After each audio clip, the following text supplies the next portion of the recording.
herself that humiliation, thank you very much. The only thing worse than having a crush on her brother's best friend while growing up had been the possibility of acting on it and being rejected, as she surely would have been. Clay had never shown the slightest interest in her in that way. He'd always treated her like an annoying little sister. "Give me the shovel," he said, and his long arm reached around and closed over hers on the black handle. Megan ignored the automatic zing that raced down her limbs at the contact and pulled the implement out of his grasp. "What are you doing?" His response was to grip her shoulders and turn her around.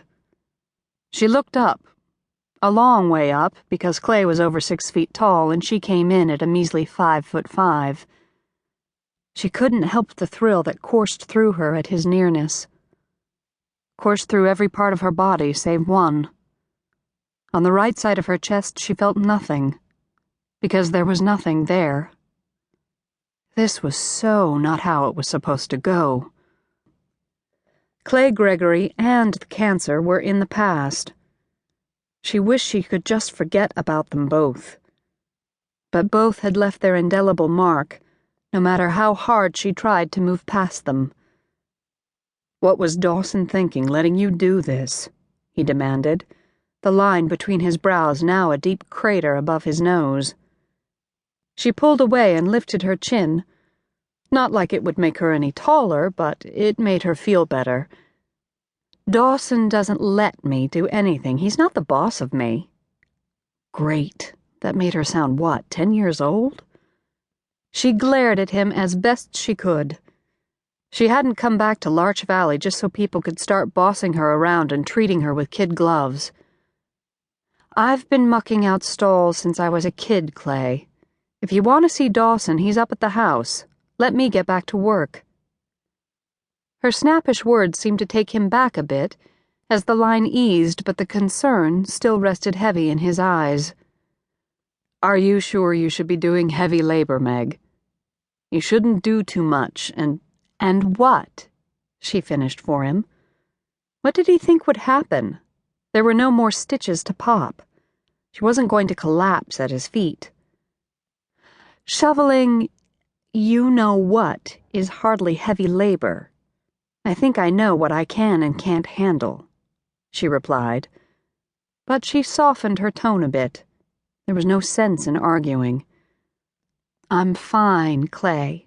I'm all better now, good as new." It was a lie, but it would be the truth soon enough.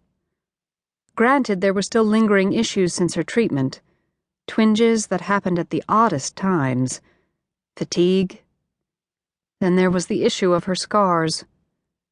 They would never go away, but the rest would be cured by time and working to get stronger. "Farm work is exactly what I need."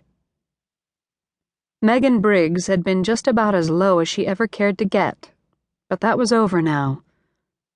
Breast cancer hadn't beaten her, she'd beaten it. Now it was time to reclaim her life. She had ideas, good ones. And if she wanted her family's support, she had to first prove to them that she wasn't going to fall apart at any moment. They needed her. And while the past year couldn't have been helped, she was determined to keep the Briggs Ranch on its feet. If people kept tiptoeing around her like she was breakable, how on earth was she ever going to make it happen?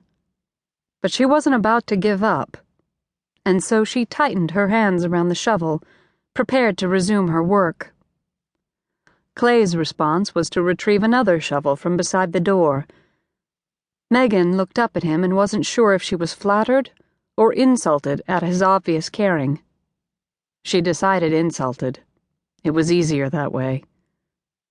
"I can do this," she repeated, feeling a silly urge to stamp her foot. She did not. She merely stared at him as he took the stall next to her and dug in. "Clay, I said I've got it."